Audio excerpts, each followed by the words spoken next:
But if you're telling me that the Maduro offered you everything and you go, yeah, that's right, he did offer us everything. Someone explain the genius negotiating prowess of all of that to me, because that doesn't seem like negotiating. That just seems like needlessly flirting with yet another catastrophic regime change war. Dave Smith just blasted the Trump administration's regime change scheme in Venezuela, calling it idiotic and catastrophic. And in this clip, he gets behind the motivations, what's driving that, and why the US and the Trump administration, while maintaining the mantra of America first, is flirting with yet another war as Americans are in debt and inflation continues. So let's get right into this. Please like the video and subscribe to the channel. We seem to be closer to a regime change war, certainly, than we've been since we were bombing Iran. But it seems that there are some real signals that we're closer to a regime change operation of some sorts in Venezuela than we've ever been in, in the tensions leading up, for the past few years with this government in Venezuela. Donald Trump has ordered like CIA strikes and military activity, or I should say, he's greenlit these activities. They've stepped up these things where they're blowing up boats and then just telling us that they got bad Venezuelan drug dealers. This is again, it all seems like complete madness, and I don't know, what can you say? I mean, it's like the level of addiction to war that the US government has is just crazy. Like, we, for the last few years, right, like we ended the war in Afghanistan, the longest war in American history, a 20-year catastrophic failed regime change against the Taliban. Like, just imagine the most powerful country in the history of the world, with all the lessons from history about occupying Afghanistan available to them, decided to occupy Afghanistan for 20 years to overthrow the Taliban and failed to do it.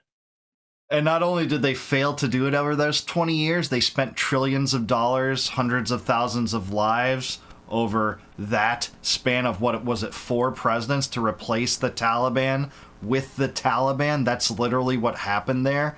And that is the tale of U.S. regime change escapades throughout the world. From the very start, overthrowing Guatemala, overthrowing the Shah in Iran, and installing a new regime there, which didn't exactly pan out to the benefit of the United States, right? And now they just want to regime change that new regime that they already had installed by proxy by putting in a force that created a secret police. And that's why the Ayatollahs took power in 1979.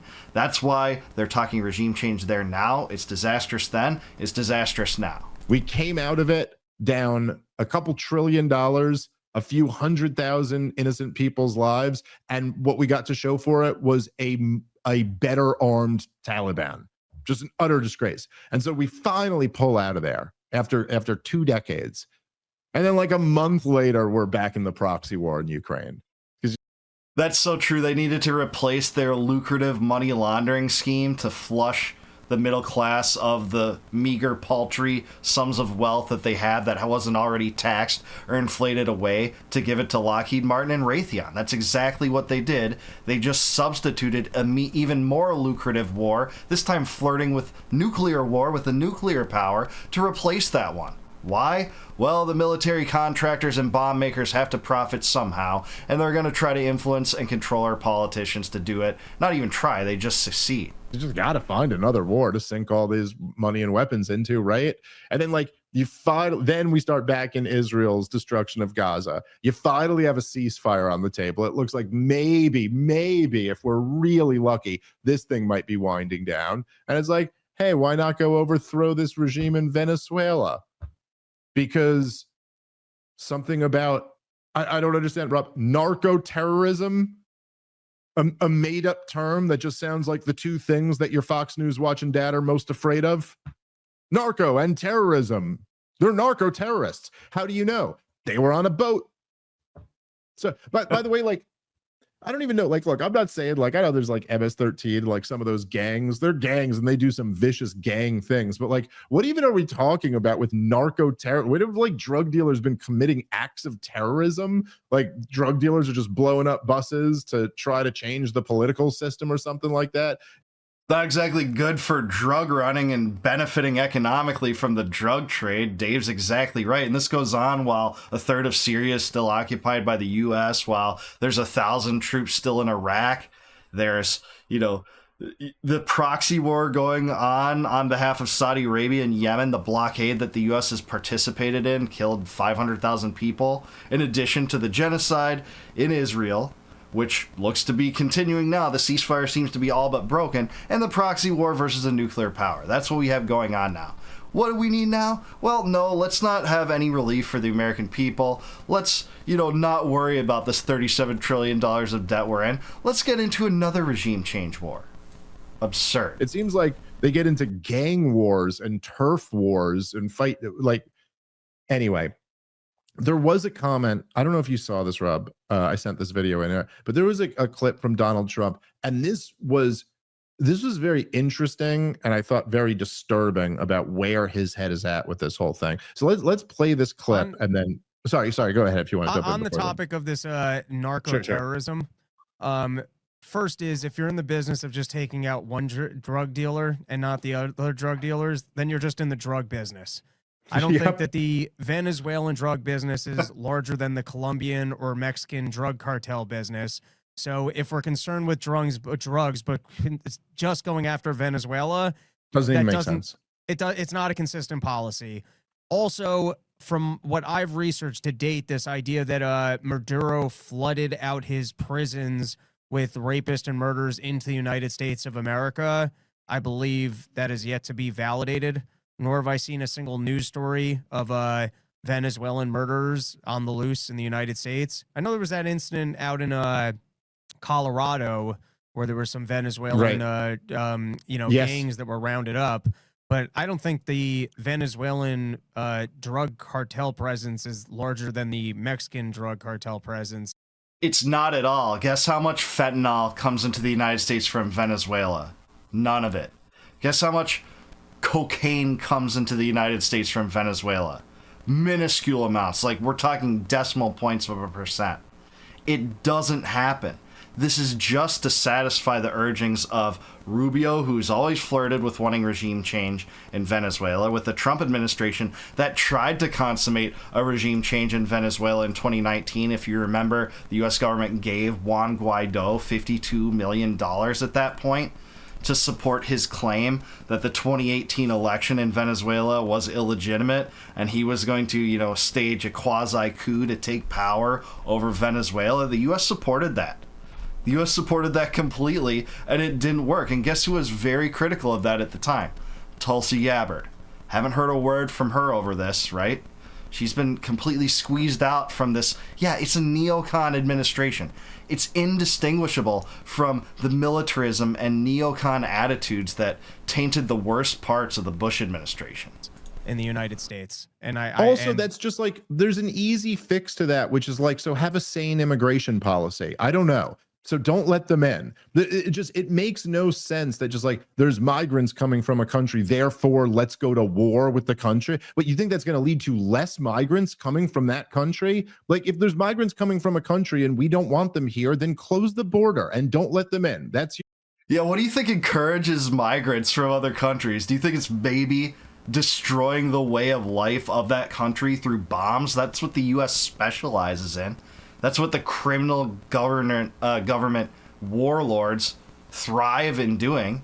And that's what expands it and increases the propensity of it. It's so absurd to even argue otherwise, I think, at this point. Your job. And yet you're 100% right. It is not like if you really were concerned about the drugs, you'd be going after Colombia or Mexico, which, still doesn't make any sense to do, but you wouldn't be going after Venezuela. And then it just happens to be this place that what's happening here is that Marco Rubio, the Secretary of State, after that dummy Waltz got fired, he's the national security advisor too. He's been the national security advisor and the Secretary of State. I believe, I might be wrong about this, you could double check me, but I believe the first one since Henry Kissinger to serve both of those roles. as Secretary of State and National Security Advisor. So you have a neocon both as the most powerful member of the cabinet in the form of the Secretary of State, if you ask me anyways, and a neocon as the National Security Advisor, the one place you probably don't want a neocon outside of the State Department because they're always going to recommend war as the default, regime change as the default, and that's what we're seeing in Venezuela. And Dave is right. You know, Colombia and Mexico and Ecuador are much greater drug epicenters than Venezuela, which doesn't even touch that. But guess what? They do have a lot of oil. They are communist. You know, it's run by Maduro, who they do not like in Washington. And there's history there. There's precedent there for Trump trying to regime change Venezuela and trying to come up with an excuse. Now it's narco-terrorism, combining the war on drugs and the war on terror. You know, both things that even if you supported these wars at one point were abstractions that won against the United States. Drug and terrorists won. And the United States happens to be the greatest purveyor of terrorism in the world. The United States and Israel are. And this seems to be his pet project, that he wants to go have a regime change in Venezuela. And it's just, it makes absolutely no sense from an American perspective. And then it's like, if you haven't, it's amazing to me that people just haven't learned, at least over the last 20 years, that like these things don't always go the way you plan them out, man. That's the thing about wars. Like they don't always go exactly the way you think they're going to, and really negative things can come out of that. But let's go to this clip of Donald Trump being asked about the situation, being Donald Trump, the tough guy. Maduro offered everything in his country, all the natural resources. He even recorded a message to you in English recently, offering mediation. What should we do in order to stop that? He has offered everything. He's offered everything. You're right. You know why? Because he doesn't want to fuck around with the United States. Thank you, everybody. Thank you. Maduro Isn't it, I don't know. I just think there's something really strange about this clip, because what people always kind of say, and I'm sorry, I mean, I just, people always want to say like Donald Trump is like this master negotiator or something like that. And that's what this is, always his negotiating strategy. But at least in politics, I'm not going to say anything about the business world because obviously the guy's made billions of dollars, but at least in politics, it's like he's just not that good at it. Yeah, why is war on the table then? Why is regime change on the table if Maduro is going to give up everything? Literally give in to every demand, yield to every demand that the United States has, and regime change is still on the table? That doesn't make any sense whatsoever. And this situation is very indistinguishable from the one in Iran, where the Iranian diplomats wanted to negotiate for a new inspections regime to come into Iran. Verify that they weren't enriching uranium past, whatever percentage they needed for both nuclear power and medicinal purposes, something like 20% they'd probably need. Now that's just completely off the table because the U.S. got dragged into a war on behalf of Israel against Iran. But Iran was willing to give up the house, as they did from 2015 to 2018. But the U.S. still went to war with Iran. Why? They don't have a nuclear weapon. Is the U.S. doing that with North Korea anymore? No. And in Venezuela, it just seems to be the mad vision of Marco Rubio and neocons like him that are all for this. The Mark Levins, the Ben Shapiros, they're all for this because they want the U.S. to be the world's policeman. They want empire-building schemes. But those empire-building schemes are retarded. I'm sorry, there's no other word for it.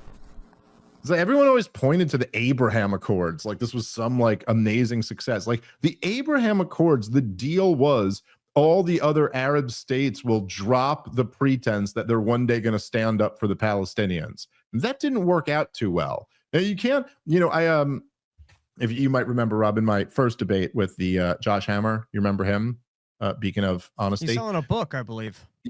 Charlie Kirk's favorite. He'll be the first to tell you. I mean, he tried to get a deal done in North Korea, ended up blowing that because he had John Bolton at the table there. And but anyway, explain this to me, Rob, because this is what doesn't add up to me about this one. I understand even when there are things that are really stupid, like just I think earlier today, he said a thing about how I've talked to these other Arab countries and they'll go in there and destroy Hamas if Hamas doesn't abide by the ceasefire. Like, okay, we see Jared Kushner and Witkoff's interview. It doesn't seem like Hamas are the ones who they had to pressure. Seems like Israel, by their own admission, were the ones they had to pressure. But whatever, at least you could plausibly say there's a ceasefire breaking down. Perhaps Hamas has violated it in some way, and perhaps a threat might get the like there. But if you're telling me that the Maduro offered you everything, and you go, yeah, that's right, he did offer us everything because he doesn't want to fuck around and find out. Is this why not take everything? It's a great question, but it's not being answered by Trump. He cut off that interview for that reason, that he couldn't exactly explain why, you know, regime change is still on the table, why the CIA is talking about this, why Marco Rubio has talked about this, why they flirted with this prospect since 2019. Just take everything, but he won't take everything because regime change is just too irresistible, even to this president who campaigned against the neocons. Remember in the last month of his campaign dragging Liz Cheney, saying, hey, if she was on the front line, she wouldn't support the wars that she did. That was a good thing to say, a good statement, you know, carving up the neocons and the neocon sentiment, the neocon legacy. But what does Trump do once in office? He steered completely in the direction of the neocons in foreign policy, especially on Venezuela, especially on Iran. Why not accept the offer of, as you described it, everything? And if you've already got everything offered to you, why is it that you're still trying to play hardball with this guy? Someone explain the genius negotiating prowess of all of that to me, because that doesn't seem like negotiating. That just seems like needlessly flirting with yet another catastrophic regime change war. That's exactly what it is. They just want a new money stream in addition to what Yemen does, in addition to what Syria and Iraq and the soldiers there still do, in addition to, you know, funding Israel's mad project of the Greater Israel Project and the genocide in Gaza for 2 years, in addition to Ukraine, the proxy war versus Russia. They want another money stream from the middle class to the military-industrial complex. That's just what they want here. It's nothing more than that. They want to realize these commitments that, you know, many of these people have made, especially Marco Rubio, to undermine the Venezuelan regime, to promise to overthrow it, and do it in the name of democracy, right? It's always about democracy. It's always a humanitarian thing. You know, Iraq, it went from weapons of mass destruction to, oh, they don't have weapons of mass destruction, to Saddam's a threat and would, you know, acquire and use weapons and pass them to Al-Qaeda to use against us, to no, he won't do that, to, oh, it's just a humanitarian crisis, so we have to stop them there. It's always shifting. They use the same bag of tricks to justify it, and yet it's never justified. It's never justified when you look at our debt, when you look at our inflation, when you look at the suffering that the American people do here because of what's used to finance these schemes. And we're just supposed to look the other way and pretend like this is not a big deal, especially when so much of the U.S.'s treasury is being committed to these absurd military operations. Like over $1 trillion annually now. You know, that annual Pentagon budget of over $1 trillion that Pete Hegseth boasted about for being the most expensive. After you're saying, you know, if you're for limited government and America first. This is American first. That's become a total meme. It's a total absurdity. But I do want to hear from you. Do you think Dave Smith's right on that? Is regime change an absurd idea in Venezuela? Why is being drummed up right now? Why is there so much propaganda toward this right now, despite the fact that drugs simply don't enter the United States generally from Venezuela anyways, despite all the propaganda? Let me know in the comments down below. Please like the video, subscribe to the channel, also subscribe to Dave Smith. Thank you, Dave. Awesome podcast. If you like this video, please consider becoming a YouTube member. You can do that by clicking the join button down below. That'll help support the channel. And I'll give you all my videos that are members only before they go live to the general public on YouTube if you do that. Also, if you click the libertyvault.net URL down below, I'll give you a free copy of my ebook, Compact of the Republic, the League of States, and the Constitution. Free for you, no obligation, no cost whatsoever. Until I see you guys next time, no more war, no more debt, no more inflation, and no more empire. Peace out, guys. Catch you in the next one.